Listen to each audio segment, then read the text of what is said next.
wanting to buy a 2x72-inch belt grinder for a while now, and I finally researched all these different ones, and I didn't want to buy a cheap kind of Chinese one because I don't think the motors are that great. I don't know about the frame and everything, but I just don't trust the motors. So I looked around at American makers, and I came across this guy. I don't know if you can read that. His name is Kadrmas, and he owns and operates Kadrmas Creations. And his belt grinder had a lot of things that I particularly were looking for, and I'm going to show you those just real quick if you're interested or not. So one of the first things that I noticed was, in terms of, I guess, structural integrity, I always like to have not a lot of welds or bolts, and if I can find just one solid piece, obviously I would go with that versus a modular piece. So the main frame of his, the big portion, the upright and the base, is all monolithic, one solid piece. There are no welds, and I like that for structural strength. And then you have the ability to bolt this piece, this left support piece, into place after you've basically adjusted and lined up all your rollers for your different size tool rests. So that I like a lot. From a structural integrity, a monolithic piece, very nice. The other thing I wanted to show you about this is a lot of companies just have a solid aluminum piece, like a little solid aluminum piece that goes all the way across. Just a flat rectangular piece, a lot like that, basically this piece up here. And same here, so it's like little shelves in here.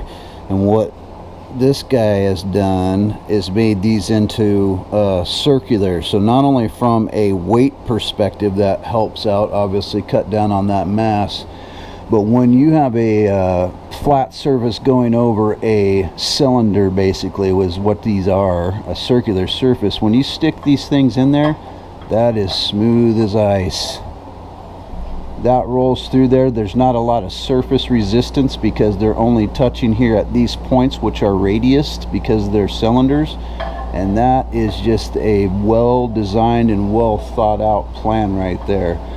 I'm just putting it in there. There's not a lot of slop. Of course there's some play, but then you can take that up with the slack right here, these little slack tensioners.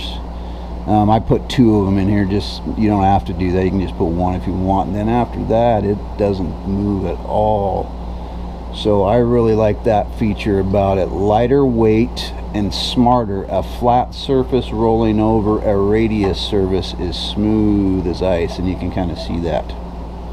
Probably the main thing that I went with this one was because a lot of these other companies, the motor mount was not included. You just kind of, I guess, mounted a piece back here, mounted it on a base, or they would sell you another motor mount piece separately that was modular. And again, I don't like modularity. I like a monolithic, one solid piece. So what this Kadrmas did was he made this out of one solid piece that you can purchase, and it doesn't increase the cost that much. Some of the other companies that I saw create a modular piece, the price was so expensive. And then when I found Kadrmas Creations, this was an option already integrated into this one monolithic piece with this motor mount. So I don't want to have a floor plate to mount my motor. I don't want to mount it on the ground because of alignment. I want it to be a no-brainer in terms of alignment. So my motor doesn't have a base, it just has this face, and the face is going to go directly and bolt into these areas right here with the drive shaft protruding through, and then I'll put my drive shaft on it. But it's all integrated into one piece, and it doesn't cost an exorbitant amount to get this. This was a big selling point for me anyway, for what I like. if you did want to mount it to a floor, if you had a motor that you wanted to mount, he has that option already built and CNC'd in here. But again, I'm going direct to the faceplate, so I won't be doing that. For me, probably the coolest thing, and this is going to sound stupid, but is this thing right here. I was looking for this, and again, when I can go to one site and find something that can make up for another company's lack of not having one, and then I'm buying from different places and I'm piecemealing all these things together. You go to this guy's site and he's got it all. He's got the motor mount monolithic part of the base like I was just showing you. He's got this, he's got everything all in one place that I wanted. Boom, I just buy it from one guy. And this thing right here is money, this spacer for your motor. So your motor has this lip, and I'm trying to mount it to a flat surface, so you're gonna have a big gap right there when you try to do that.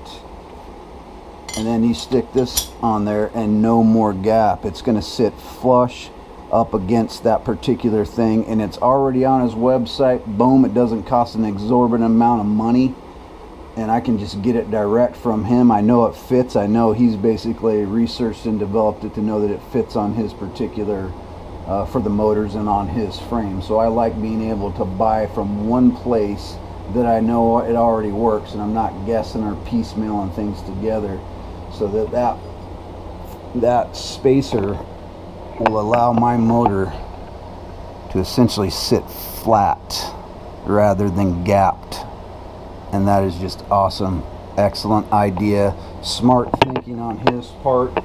And you can kind of tell, in my opinion, you can kind of tell certain vendors, certain sellers who excel above others because of their ability to think what is important, and the ability to provide those things and not have them be an afterthought.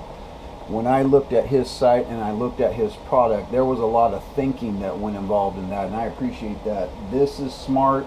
Having a monolithic motor mount is smart. All those things are a tribute to the person who's creating the product that you're thinking about buying, and so those are things that anyway are important to me, and that you're just not kind of flying by the seat of your pants. And just because you have experience doing something doesn't mean you're a good creator of that product. You may sit there and make knives all day long or whatever. That doesn't make you an expert on how to build a 2x72 knife grinder, and I think sometimes that's the thought process, and no, that's not how it works. So no, I think this individual in particular, Kyle is his name, he owns Kadrmas Creations, has done a really good job of putting together a solid engineering product from a well thought out platform. So just some of the components that I particularly purchased for this belt grinder.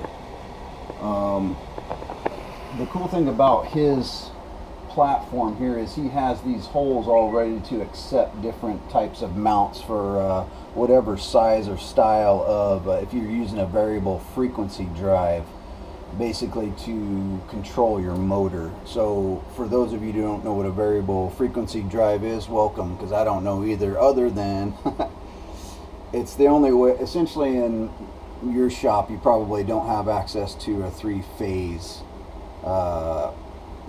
input source. All the receptacles in most shops and most residentials are probably one phase, single phase.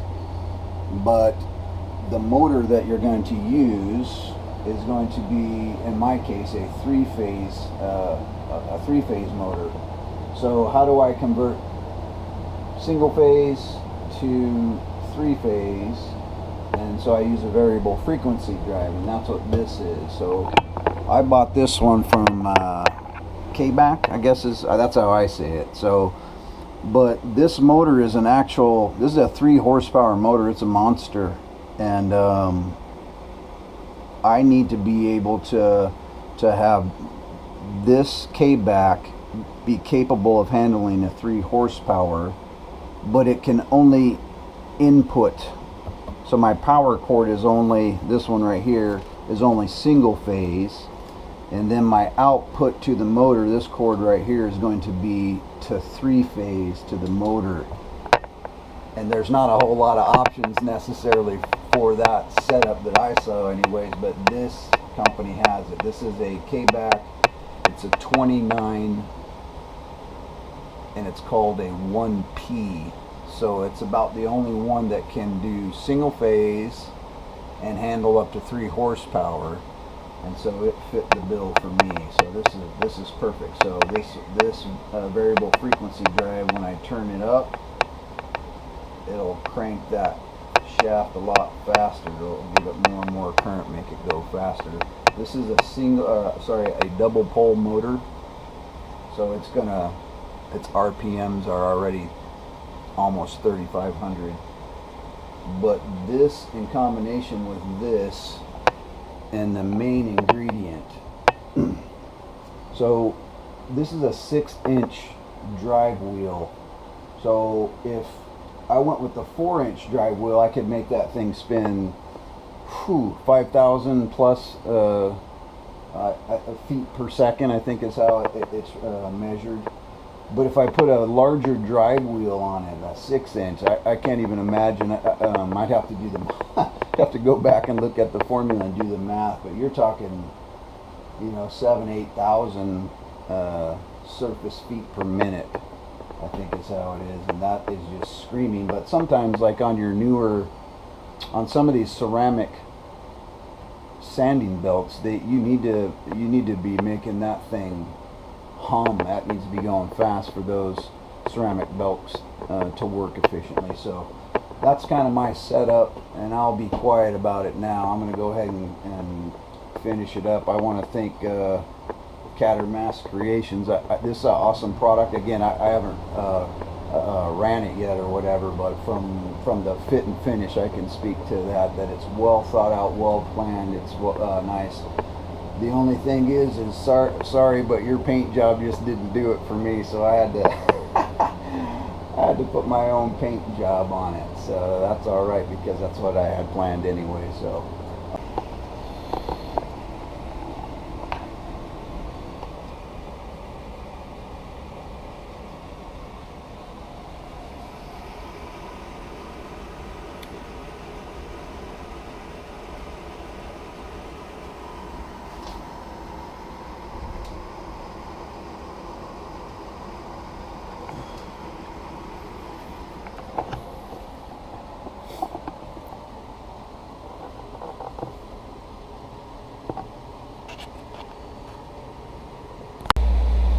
to help anybody who's thinking about doing a similar setup with this K-back 29 1P, just only this one. This only does, I think it's 208 to 460 or whatever, volts. So when I look at the sticker for the wiring diagram, and you have get the glare off, you have the high voltage. Well, I'm using 220, so I'm assuming that I'm wiring it with the higher voltage. So I wire it with the higher voltage and it doesn't work so well. So I called tech support and they're like, no, with this particular unit, the 29 1P single phase, you need to wire it to the low voltage schematic, because the low voltage or the regular voltage on the 29 1P is 220. And once I followed that, boom, thing works really good. So just anybody, FYI, don't be a bonehead like I was, and I did high voltage when it should be low voltage. So now it's all fixed and it works perfect. So everything's all encased in there, all grounded. This is 10 gauge wire. I'm going to show you how smooth this thing is. Remember, I like the fact of the single piece face plate, because I mount the motor directly with these 4 bolts right to the face plate, and I just center it up and then I tighten those down. So I'm going to turn it on so you can kind of see how smooth it is, and it doesn't wobble or anything. Watch.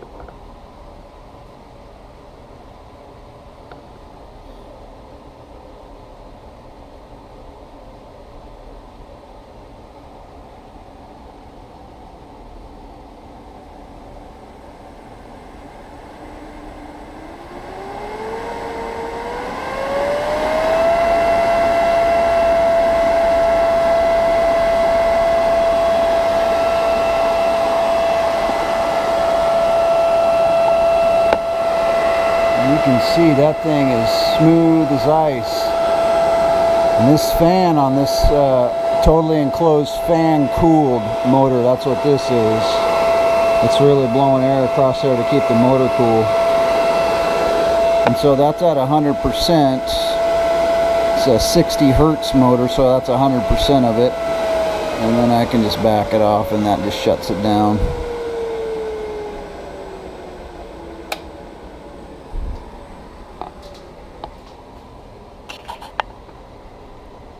So I'm going to show you how to put the belt on. It's probably the coolest one I've seen thus far. I'm going to show it to you how to do it just one-handed, because obviously I got the camera in my other hand. So it's loose right now in the slack position. This belt in there, he gave me an assortment of belts. I didn't even ask for them or pay for them. He just kind of included them, so I thought that was pretty cool. But yeah, you just stick it on there. I'll have to mess with the wheel in and out a little bit to get it perfect, but you just stick it on there, and with the handle down with just one hand, all you do is push it up and it puts tension on it.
Just wanted to make a couple of closing comments. Now that I got everything wrapped up, I ended up mounting my VFD directly to his frame, and all I really did was fabricate a out of a 1/4 inch mild steel plate. I fabricated this frame, and he already has the holes already drilled for different VFD mounting applications. My VFD is kind of big because it's got to run a big motor, but so all I did was fabricate this to kind of push it that way a little bit more, so I have space to work in here with my hands and work these tensioning wheels. But he already has the holes pre-drilled for it. All I did was basically drill holes on my VFD mount and just mounted it there. So I don't have a lot of space in my shop to be putting things everywhere, and I kind of wanted to have it all together, so if I build a cart for it, then I can wheel it around as one system, where I don't have to worry about this being in a different spot or whatever. It just kind of goes there. Now these are supposed to be pretty robust in terms of like waterproof and dust and all that, because this is all pretty now because I painted it and everything, but it ain't gonna stay that way obviously when all that debris starts flying around. So it's the best it's ever gonna look, but hopefully everything's gonna be locked up. All the parts are quality. It's a totally enclosed fan motor, fan cooled motor, and then the K-backs are always pretty good in terms of debris and water and all that stuff. So the kit, again, closing comment, the kit that he has You know, comes with all this stuff. I mean, it's already got you know, the platen, obviously. It's got the tool rest and the tooling arm. I went ahead and got the it's called an SRG 1.5 because the bar stock is 1.5 by 1.5, so this is robust. It's got some mass to it, and I really like that. So this is for contact wheels, so you can put your different diameter contact wheels. It's a little attachment obviously that goes in there. You have 3 different spots to put your tooling arms. And then if you already have stuff and you would like just to piecemeal some stuff together, or you don't need everything, I mean, he has all these parts that you can buy separate. You can buy this whole entire belt tensioning mechanism separate if you wanted to, and just drill it in, you know, drill it into your own system, or your own, if you have your own basic frame. So you can buy it individually, or you can buy it as a kit. I bought it as a kit because I didn't want, you know, to make all that stuff myself, and it just too much time. So just want to give a shout out to Kyle at Kadrmas.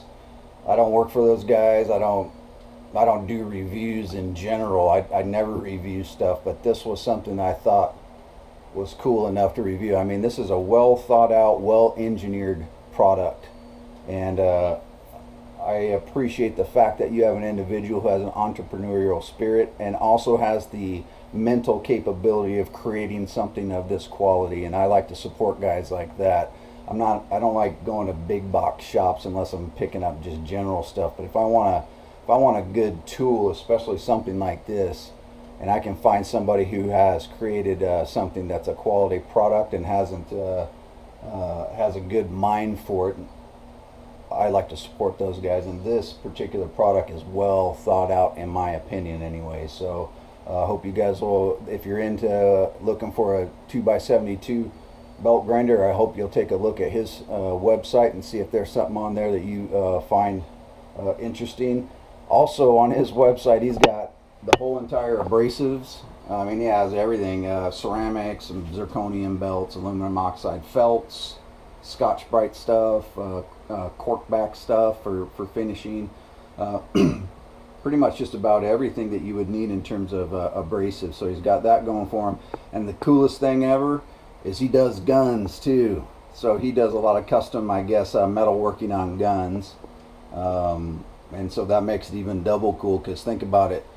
You like guns and belt grinders, so that's a cool combination. So I hope you guys will take a look at his stuff, and hope this review was somewhat helpful if you're into this type of thing. And thanks for watching. I appreciate it.